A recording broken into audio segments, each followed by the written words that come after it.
L'Union de la jeunesse kimbangiste, IJKI en sigle, a fait une déclaration après les allégations faites contre le chef spirituel, sa divinité Simo Kimbangu Kiangani. Suivant cette déclaration lue par Maître Rémi Lunkonku. De Jésus-Christ sur la terre par son envoyé spécial Simon Kimbangu. Union de la jeunesse kimbangiste, UJKI, direction générale. Déclaration autour des invitations dommageables et injures de M. Nteka Makinu à l'endroit du chef spirituel au représentant légal de l'Église de Jésus-Christ sur la terre par son envoyé spécial Simon Kimbangu. Au nom du Père, du Fils et du Saint-Esprit. C'est avec regret que les jeunes kimbanguistes du monde entier, tous les fidèles kimbanguistes, ainsi que tous les sympathisants ont suivi sur les réseaux sociaux les propos injurieux, diffamatoires et déshonorants tenus par M. Nteka Makinu à l'endroit du chef spirituel, représentant les gars de l'église kimbanguiste, son éminent Simon Kimbangu Kiangani.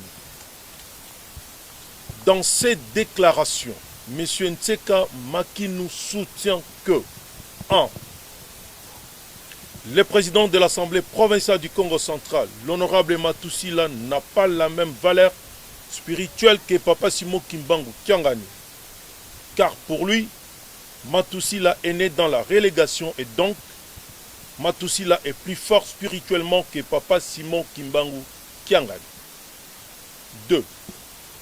Il soutient en outre que Madame Mimi était concubine du chef spirituel et pour s'en débarrasser, il avait dépêché près du gouverneur de la province du Congo central. Il en a le preuve, affirme-t-il. 3. Il ajoute que Papa Simon Kimbangu Kiangani n'est pas un dieu et les fidèles ne peuvent pas s'agenouiller devant lui. 4. Il affirme que l'église kimbanguiste est impliquée dans des tueries de personnes. 5.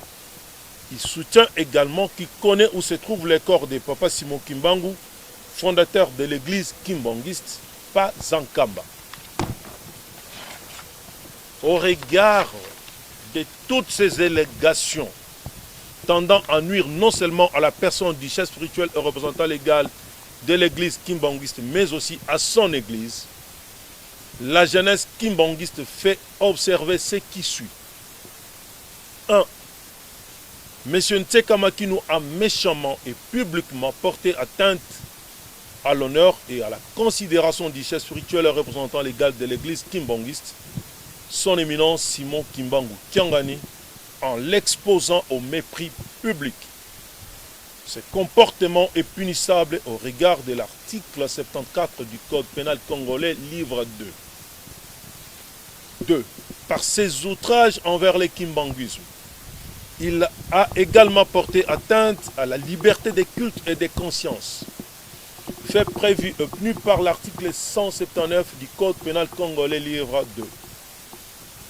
À la question de savoir si Papa Simon Kimbangu Kiangani est Dieu et pourquoi les fidèles s'agenouillent devant lui, nous rappelons que la liberté de pensée, de conscience et de religion est consacrée, non seulement par l'article 22 de la Constitution du 18 février 2006, ainsi que par l'article 46 de la loi numéro 004/2001 du 20 juillet 2001 portant dispositions générales applicables aux associations sans but lucratif et aux établissements d'utilité publique, mais aussi par les pactes internationaux relatifs aux droits civils et politiques et par la Charte africaine des droits de l'homme et du peuple. Ceci étant, nous avons le droit de manifester notre foi comme nous le voulons, suivant nos pratiques, rites et coutumes. Dans le même registre, nous affirmons haut et fort qu'en 1910, Papa Simon Kimbangu a annoncé sa réincarnation en 1918 et le phénomène s'est réalisé avec la naissance de son troisième fils, Papa Joseph Biangenda Kuntima, chef spirituel de l'église kimbanguiste, de 1959 à 1992. Ces deux autres ont vécu séparément, menant des vies différentes au plan matériel, mais spirituellement unies. Dans cette même optique, il annonce de nouveau sa réincarnation, peu avant sa mort en 1951.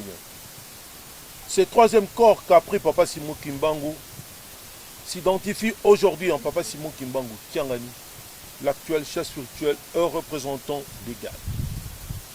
Nous réaffirmons notre croyance et notre attachement à lui, car il est la réincarnation de Papa Simon Kimbangu, les consolateurs promis par le Christ. 3.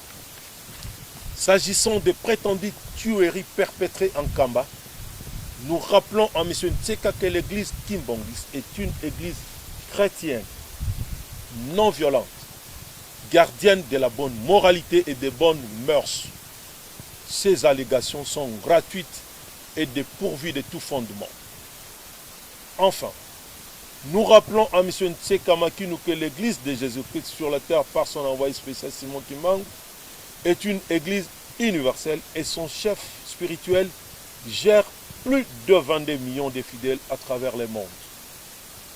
Avoir proféré des injures envers les chefs spirituels et représentants légaux, son éminence Simon Kimbangu Kiangani, M. Ntseka a craché sur la mémoire des papas Simon Kimbangu, de nos 3 papas, des 37 000 familles reléguées, des 150 000 martyrs et de plus de 22 millions de fidèles kimbanguistes, ainsi que 2 milliers de sympathisants éparpillés à travers le monde. À ce stade, nous rappelons à l'intention des autorités du pays que depuis la disparition physique de nos 3 vénérables papas, ceux qui n'étaient pas satisfaits du choix divin sur l'actuel chef spirituel et représentant légal multiplient des actions tendant à discréditer l'œuvre salvatrice de Papa Simon Kimbangu. Nous les mettons en garde, ainsi que tous les complices qui les poussent à injurier notre chef, et nous disons que la jeunesse kimbanguiste est en train de démanteler tous les réseaux de ses complices et promet de les traduire devant les institutions judiciaires de notre pays pour répondre de leurs faits et actes. Car le silence d'un homme n'est pas synonyme d'une faiblesse. Aussi, nous invitons le procureur général près la cour d'appel de Matadi à se saisir de ces faits qui constituent des infractions au regard de la loi. Ceci étant, nous demandons aux jeunes kimbanguistes du monde entier de rester calmes et sereins en attendant les orientations de la hiérarchie. Ainsi dit, au nom du Père, du Fils et du Saint-Esprit.